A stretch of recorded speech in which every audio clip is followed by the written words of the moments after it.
వాక్యము దేవుని యొద్ద ఉండెను. వాక్యము దేవుని యొద్ద ఉండెను. వాక్యము దేవుడై ఉండెను. వాక్యము దేవుడై ఉండెను.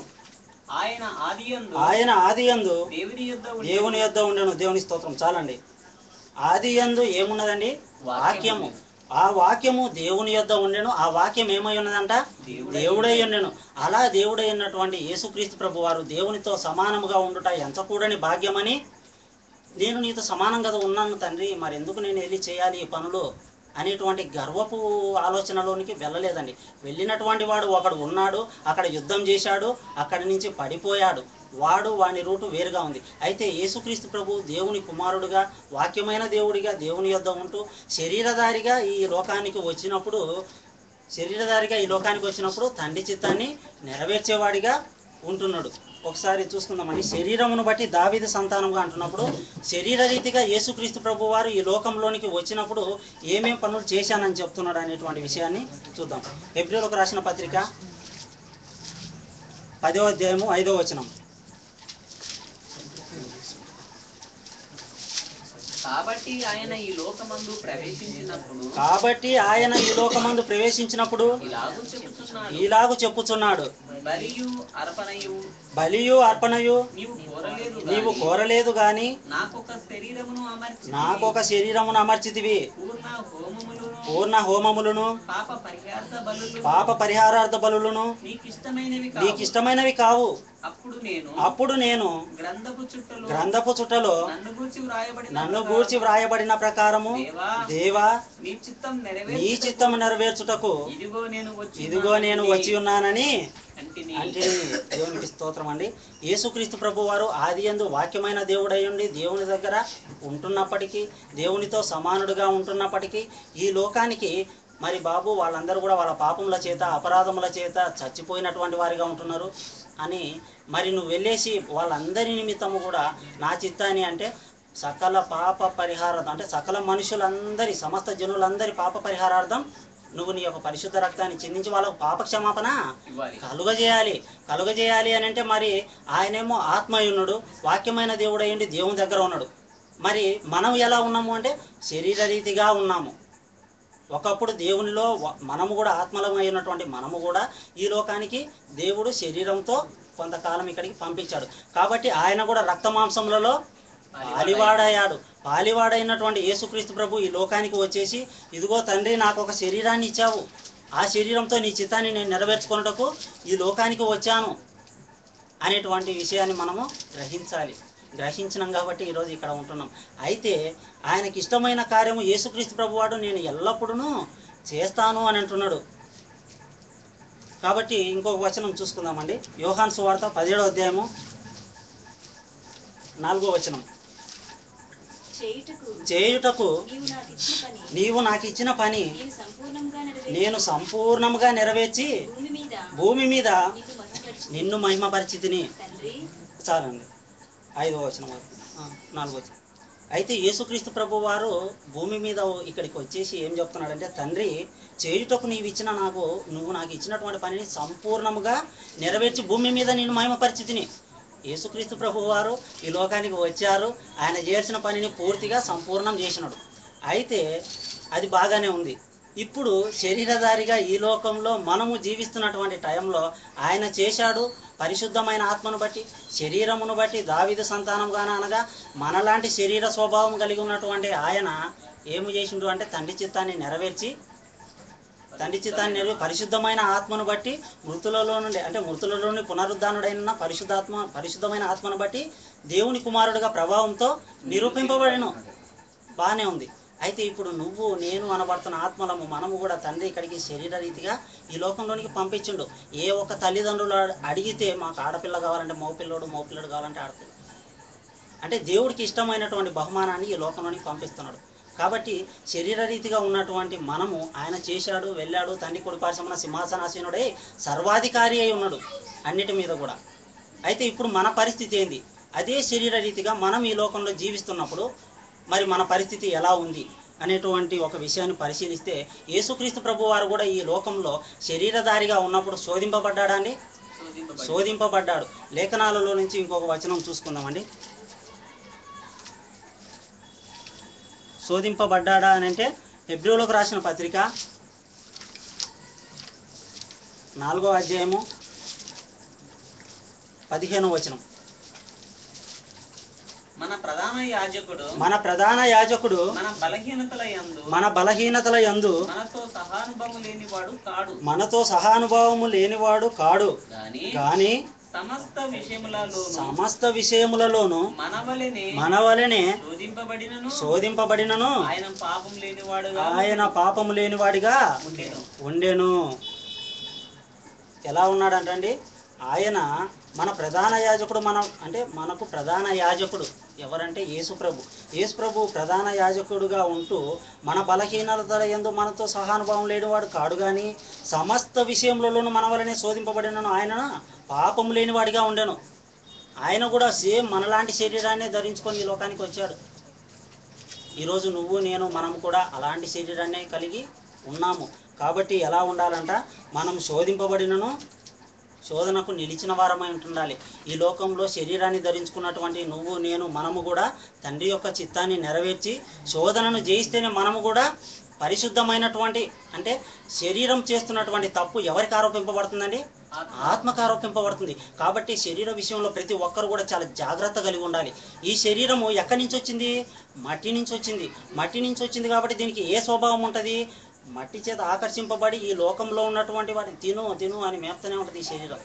కానీ ఆత్మ ఏంటి? దానికి కూడా మేపాలి. శరీరానికి ఏమో నువ్వు ఎంతన్నా తిను ఎంతన్నా మేపుకో, కానీ వాక్యాన్ని అదే విధంగా దానికంటే డబలు మేపాలి. అప్పుడే శరీరాన్ని ఆత్మ కంట్రోల్ చేయగలదు, ఆత్మ శరీరాన్ని కంట్రోల్ చేయగలదు. శరీర ఇచ్ఛలను చంపేసి ఆత్మచేత నడిపింపబడిన వారైతాం.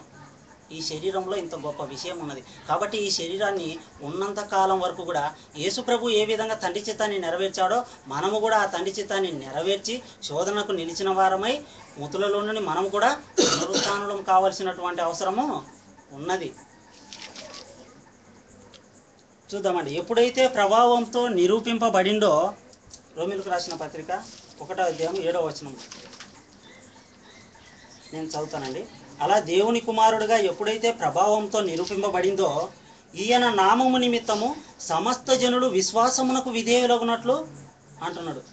ఎప్పుడైతే ప్రభావంతో నిరూపింపబడ్డాడో ఈయన నామము నిమిత్తము సమస్త జనులు విశ్వాసమునకు విధేయులగునట్లును మీరును వారిలో ఉన్నవారై యేసుక్రీస్తు వారుగా ఉండటకు పిలువబడితిరి. మీరును అనేటువంటిది అపోస్తలుడైన పౌలు గారు రోమీయులకు రాస్తూ వాళ్ళని గురించి అంటున్నాడు. అయితే మీరును అంటే ఇప్పుడు ఎవరమండి? మనము కూడా. వారిలో అంటే ఎవరు? విశ్వాసమునకు విధేయులకు పిల్లలు. పరలోకం ఉందా లేదా, దేవుడు ఉన్నాడా లేదా అనేటువంటి ఆలోచనలు ఎవరి నుండి వస్తాయండి? దుష్టు నుంచి. వాడికి లోకానికి సంబంధం. కానీ దేవుని కుమారుడైన యేసుక్రీస్తు ప్రభు కానీ దేవుడికి కానీ ఇదిగో లోకాధికారి వస్తున్నాడు వానితోటి నాకే సంబంధము లేదంటున్నాడు. అదే విశ్వాసము. పరలోకము నిరీక్షింపబడు వాటి యొక్క నిజ స్వరూపము. ఇదంతా ఛాయ. నిజ స్వరూపం ఎక్కడ ఉంది? క్రీస్తులో ఉన్నది. కాబట్టి నిరీక్షింపబడు వాటి యొక్క నిజ స్వరూపము విశ్వాసము యొక్క పిల్లలమై మనం కూడా ఎలా ఉండాలంట? యేసుక్రీస్తు వారుగా ఉండుటకు పిలువబడినాము. ఈ రోజున మన విశ్వాసాలు ఎలా ఉంటున్నాయి? యేసుక్రీస్తు ప్రభు వారు వాక్యమైన దేవుడై ఉండి శరీరధారిగా ఈ లోకానికి వచ్చి తండ్రి చిత్తాన్ని నెరవేర్చి అదే శరీరంతో ఈరోజు ఒకప్పుడు దేవునిలో వాక్యమైన దేవుడైనటువంటి మనము కూడా ఈ లోకానికి వచ్చి కుమారులమైన దేవులుగా ప్రభావం పొంది నిరూపింపబడాల్సిన అవసరము మనకు కూడా ఉంది. కాబట్టి ఈరోజు మన విశ్వాసాలు ఎలా ఉన్నాయి అనేటువంటిది చాలా జాగ్రత్తగా ఆలోచించాల్సినటువంటి అవకాశం ఉంది. ఎందుకంటే సమయం పోతే సమయం మళ్ళీ రాదండి. ఈ క్షణం వరకు రేపటి వరకు ఎంతో మంది డబ్బులు ఉన్నోళ్ళు, కోట్ల డబ్బులు ఉన్నోళ్ళు వెళ్ళిపోతున్నారు ఈ లోకాన్ని విడిచి. ఎన్ని డబ్బులు తీసుకొచ్చి పెడితే వాళ్ళ ప్రాణం తిరిగి వస్తుందండి? కాబట్టి శరీరంలో ఉన్నప్పుడు ప్రతి ఒక్కరం కూడా జాగ్రత్తగా ఈ యొక్క శరీరము ఈ టైంలో దేవునికి ఉపయోగపడాలి, అదే టైంలో సాతానుగాడు ఆకర్షిస్తుంటాడు. కాబట్టి మనం ఎవరికి ఉపయోగపడాలండి? దేవునికి ఉపయోగపడాలి. ఉపయోగపడితే ఎవరికి లాభం? మనకే లాభం. దేవుడికా? మనకే లాభం. ఎందుకు? సర్వ సృష్టిని కలగజేసి మనకి ఏ అవసరాలు ఉన్నాయో అవన్నీ ఇచ్చి మనం ఏమన్నా అడిగామండి? దేవుడా నన్ను గుర్తించని ఎవరమన్నా అడిగామా? తల్లిదండ్రులు అడిగారా? ఎవరు అడగలేదు. తండ్రి చిత్తాన్ని నెరవేర్చడానికి ఈ లోకంలోనికి పంపించిండు. అది మనం గుర్తెరిగి ఉన్నామంటే నిజంగా దేవుని యొక్క గొప్ప కృపనే. ఎంతోమంది యొక్క జీవిత విలువను తెలుసుకోలేకపోతున్నారు. కాబట్టి ఇక్కడ 8వ వచనం చూస్తే, మీ విశ్వాసము సర్వలోకమున ప్రచురము చేయుచుండుటను బట్టి అంటున్నాడు. మీ విశ్వాసము సర్వలోకమున ప్రచురము చేయుచుండుటను బట్టి. వారి విశ్వాసం, అపోస్తలుడైన పౌలు గారు రోమీయులకు రాస్తున్నటువంటి పత్రికలో వారి విశ్వాసం ఎలా ఉందంట? సర్వలోకమున ప్రచురము చేయబడుతుందంట. అయితే ఈరోజు మన విశ్వాసాలు ఎలా ఉంటున్నాయి? ఈ విశ్వాస పయనంలో మన యొక్క విశ్వాసాలు, మన ఇక్కడ కానీ మన ఈ లోకంలోనే మన యొక్క విశ్వాసాన్ని మనం కూడా వ్యక్తపరచవలసినటువంటి వారు ఉన్నాం. ఇక్కడ చూడు, పౌలు గారు చెప్తున్నారు, వాళ్ళ విశ్వాసం సర్వలోకమున ప్రచురం చేయబడిందంట. అయితే ఈరోజు మన విశ్వాసాలు ప్రచురం చేయబడుతున్నాయా లేవా? ప్రచురం చేయింపబడటానికే మనము ఇక్కడ ఉన్నామనేటువంటి విషయాన్ని గమనించాలి. అయితే ఈ విశ్వాస జీవితంలో కొనసాగుతూ ఉన్నప్పుడు మనకు శ్రమలు వచ్చినప్పుడు ఎలా ఉండాలని బైబిల్ చెప్తుందండి? ఈ శ్రమలు, ఇరుకులు, ఇబ్బందులు, శోధనలు దేవుని చోటి మనం ఉంటున్నాము అని అంటే అపవాది మనం వెంటనే ఉంటుంటాడు. కానీ వాడు వెంట ఉంటాడు, వెనక ఉంటాడు. దేవుడు మనలో ఉన్నాడన్న విషయాన్ని ప్రతి ఒక్కరం గమనించాలి. ఇక్కడ నిలబడి చెప్తున్నామంటే ఏదో ఆశిమాషి విషయాలు కాదండి. దేవుని విషయాలు, దేవుని వాక్యం ఉన్నది ఉన్నట్టుగా అవిశ్వాసం లేకుండా నమ్మకంగా నమ్మి తీరాలి. ఏమండి? ఈ విషయాలు ఉన్నది ఉన్నట్టుగా అవునంటే అవును, కాదంటే కాదు అని నమ్మాలి, విశ్వసించాలి. అవిశ్వాసం ఉండకూడదు. అవిశ్వాసం అనేటువంటిది ఎవడి లక్షణము? అపవాది లక్షణము. ఎవరి లక్షణాలను మనం పునికిపుచ్చుకొని ఈ లోకంలోనికి ప్రచురం చేయడానికి వచ్చినాము మన విశ్వాసాన్ని? దేవుని యొక్క విశ్వాసం, దేవుని యందు భయభక్తులు కలిగి ఉండటానికి. కాబట్టి ఈ విశ్వాస పయనంలో కొనసాగుతూ ఉన్నప్పుడు శోధనలు వస్తాయా అని అంటే వస్తాయి. చూద్దామండి. 1 పేతురు రాసిన మొదటి పత్రిక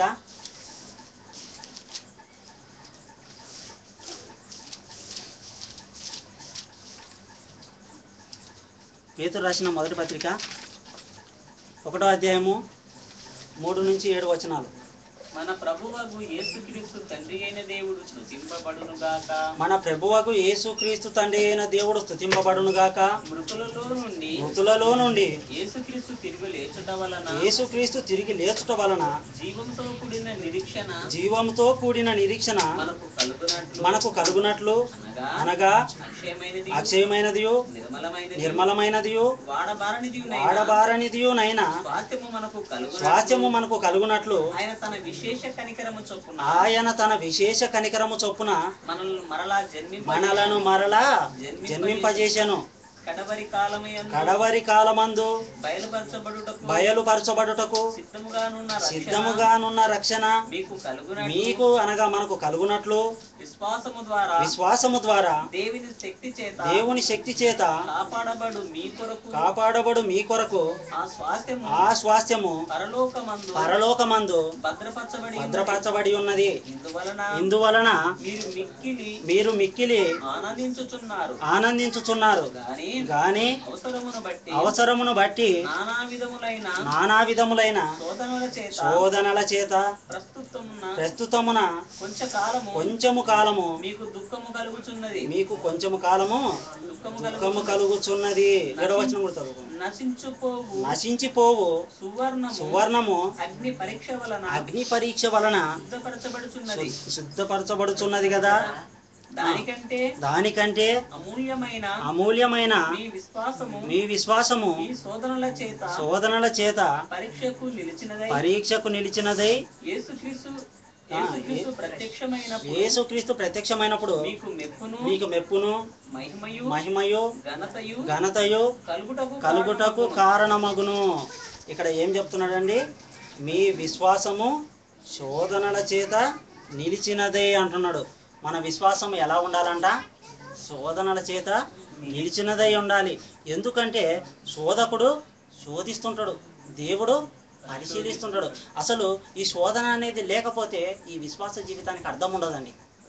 ఎందుకంటే పిల్లవాడు స్కూల్కి వెళ్ళి 1 ఇయర్ వరకు చదువుతూ ఉన్నాడు అనుకోండి, ఎగ్జామ్ పెట్టలేదు, తల్లిదండ్రులు వెళ్ళేసి ఏమడుగుతారు? ఏమయ్యా మేము ఇంత ఫీజు కట్టినాం, మరి మా పిల్లవాడికి పరీక్ష పెట్టలేదు ఎందుకు అని అడుగుతారు. పెట్టకుంటే పర్వాలేదని అంటారా? పెడితే పర్వాలేదంటారా? పెట్టాలి. పెడితేనే ఆ పరీక్షలో పాస్ అవుతాడా లేదా అనే విషయము తెలుస్తుంది. పరీక్ష పెట్టలేదు అనుకోండి, దానికి అర్థం ఉందా?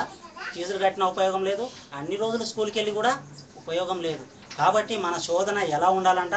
విశ్వాసమును మన విశ్వాసము శోధనలకు నిలిచినది అని అంటున్నాడు. శోధనలకు నిలిచినది అంటున్నాడు. ఇంకో వచనం చూసుకుందామండి. ఈ శోధనలు మనకు వస్తాయా అంటే వస్తాయి. అయితే ఈ శోధనల నుంచి మనం పారిపోవాలా లేకుంటే ఎదుర్కొనాలా, ఏం చేయాలనేటువంటి విషయాన్ని ఆలోచిస్తే యాకోబు రాసిన పత్రిక 1వ అధ్యాయము 12వ వచనం. శోధన సహించువాడు ధన్యుడు. దేవుని స్తోత్రం అండి. శోధన సహించువాడంట ధన్యుడు. శోధనలు వస్తాయా? వస్తాయి, రాని. మనం ఎవరము? దేవుని కుమారులము. నిజమేనా? దేవుని కుమారులం అయితే శోధనను ఏం చేయాలంట? ఎదుర్కోవాలి, సహించాలి. సహించడం కోసమే మనం ఉన్నాం. అలా ఉన్నప్పుడే మన యొక్క విశ్వాసం ఏంటనేది తెలియపరచబడుతుంది. అట్ ద సేమ్ టైం బలపరచబడుతుంది. బలపరచబడడానికి దేవుడు ఇస్తున్నటువంటి ఒక గొప్ప అవకాశాన్ని మనము సద్వినియోగం చేసుకోవాలి. కాబట్టి ఈ శోధనను సహించేటప్పుడు మనం మాత్రమే సహిస్తున్నామా లేకుంటే మనతో పాటు ఎవరన్నా ఉన్నారా? ఆల్రెడీ యేసుక్రీస్తు ప్రభు దేవుని కుమారుడని నమ్మి విశ్వసించి బాప్తిస్మం తీసుకుంటున్నాము అని అంటే దేవుని వాక్యము మనలో ఉంది. దేవుని వాక్యానికి మనము లోబడ్డము. అయితే మన సహవాసం ఎవరితో ఉంది? శోధనను జయించి మన ఒంటరి జీవితంలో మనమే పయనం చేసుకుంటూ దేవుడా నేను శోధన సహించాలంట అని వెళ్ళిపోతున్నామా? అలాగని బైబిల్ చెప్పట్లేదండి. మన సహవాసం ఎవరితో ఉందని మనము ఇంత ధైర్యంగా చెప్పగలుగుతున్నాము, ఆలోచించగలుగుతున్నాము, విశ్వసించగలుగుతున్నాము, నమ్మి ముందుకెళ్ళగలుగుతున్నాము అని అంటే యోహాను రాసిన మొదటి పత్రిక 1వ అధ్యాయము 3వ వచనము. మాతో కూడా మీకును. యోహాను రాసిన మొదటి పత్రిక 1వ అధ్యాయం 3వ వచనం. అదేనా? ఓకే. మాతో కూడా మీకును సహవాసము కలుగునట్లు మేము చూచిన దానిని వినిన దానిని నీకును తెలియజేస్తున్నాము.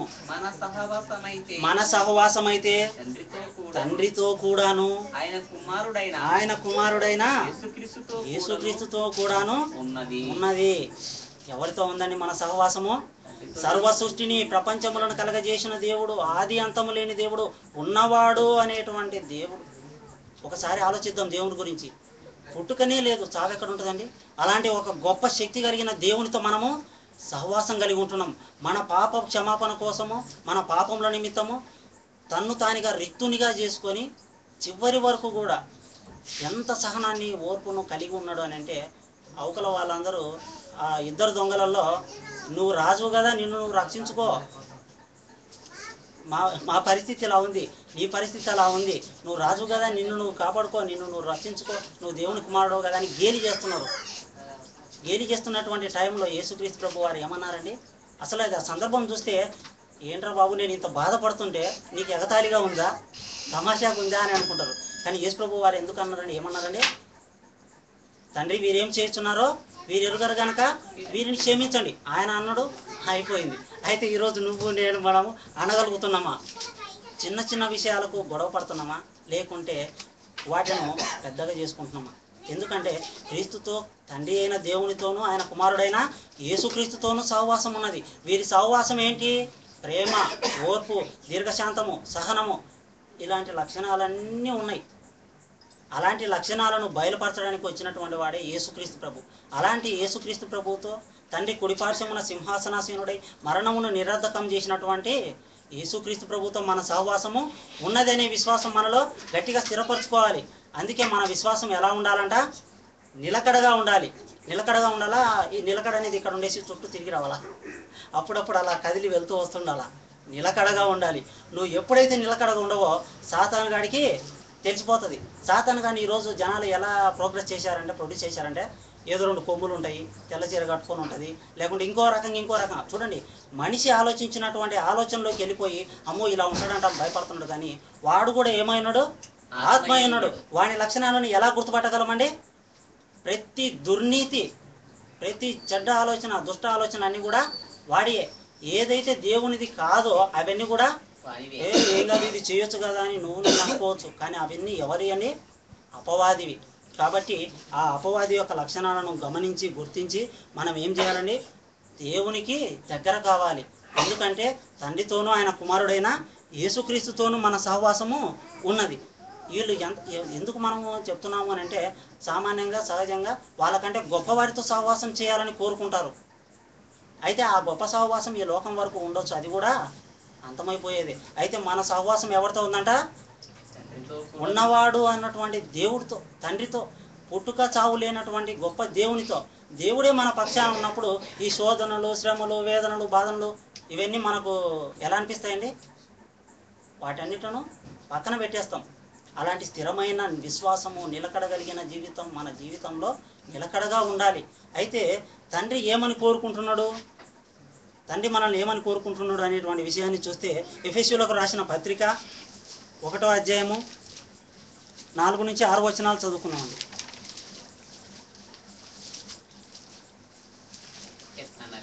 ఎట్లనగా తన ప్రియుని యందు తాను ఉచితముగా మనకు అనుగ్రహించిన తన కృపామహిమకు కీర్తి కలుగునట్లు తన చిత్త ప్రకారమైన దయా సంకల్పము చొప్పున యేసుక్రీస్తు ద్వారా తనకు కుమారులనుగా స్వీకరించుటకై మనలను ముందుగా మన కోసము నిర్ణయించుకొని మనము తన ఎదుట పరిశుద్ధులమును నిర్దోషులమునై ఉండవలెనని జగత్తు పునాది వేయబడక మునుపే ప్రేమ చేత ఆయన క్రీస్తులో మనలను ఏర్పరచుకొనెను. ఈ సంగతి అందరికీ తెలుసు కదండి. జగత్తు పునాది వేయబడక మునిపే అంటే అసలు ఈ భూమి లేదు, ఏమీ లేదు, పరలోకం ఒకటే ఉన్నది. ఆయన యొక్క సంకల్పం ఏంటంట, జగత్తు పునాది వేయబడక మునిపే మనలను ఎలా ఉండాలని కోరుకున్నాడు? పరిశుద్ధులుగాను నిర్దోషులుగాను. తల్లిదండ్రులు ఉన్నారనుకోండి, తల్లిదండ్రుల పోలికలు వస్తేనే తల్లిదండ్రులు ఇష్టపడతారు. వాళ్ళ ఇష్టం వచ్చిన ప్రవర్తన చేస్తున్నారు అనుకోండి, ఏ తల్లిదండ్రులకైనా ఇష్టమా? కాదు. పరలోకమందున్న మన తండ్రి కూడా తన లక్షణాలు రావాలని, తన లక్షణాలను మనం పుణికిపుచ్చుకోవాలని దేవుడు తన గ్రంథంలో జగత్తు పునాది వేయబడక మునిపే అనుకున్నాడు, ఏర్పరచుకున్నాడు మనల్ని అందరినీ. కాబట్టి జగత్తు పునాది వేయబడక మునిపే యేసుక్రీస్తు ప్రభువుని వారిని కూడా నియమించుండు మన కోసం. ఎందుకు అని అంటే వీరు ఈ విధంగా తప్పు చేస్తూ తప్పిపోతూ ఉన్నప్పుడు, కాలము సంపూర్ణమైనప్పుడు ఒకానొక టైంలో యేసుక్రీస్తు ప్రభు వారిని ఈ లోకంలోనికి కొన్ని ఉపమాన రీతులుగా చెప్తాడు. ఒక్కో చోట ఒక్కొక్కరు పంపిస్తాడు. చివరికి తన కొడుకును పంపిస్తేనన్న సూత్రం పంపిస్తే ఆయనను కూడా చంపిన వ్యక్తులుగా కనపడుతున్నాడు. తండ్రి ఏమో మనల్ని నిర్దోషులుగా పరిశుద్ధులుగా చూడాలనుకుంటున్నారు. ఏమండి, కోరికలు ఏమన్నా తప్పు ఉందా? ఎంత గొప్ప జాలి దయ అండి. మనము కూడా తండ్రి యొక్క లక్షణాలను పుణికిపుచ్చుకోవాలనుకుంటున్నాడు తండ్రి. కాబట్టి మనం ఎలా ఉండాలంట? నిర్దోషులమును పరిశుద్ధులమునై ఉండాలని దేవుడు కోరుకుంటున్నాడు. అయితే ఈ పరిశుద్ధత, నిర్దోషితము అనేటువంటిది మొట్టమొదటిగా చేసినటువంటి వారు ఎరిగి, తండ్రి ఇదిగో నీ చిత్తాన్ని నెరవేర్చడానికి ఈ లోకానికి వచ్చినటువంటి వ్యక్తి యేసుక్రీస్తు ప్రభువారు. అందరి పాప క్షమాపణ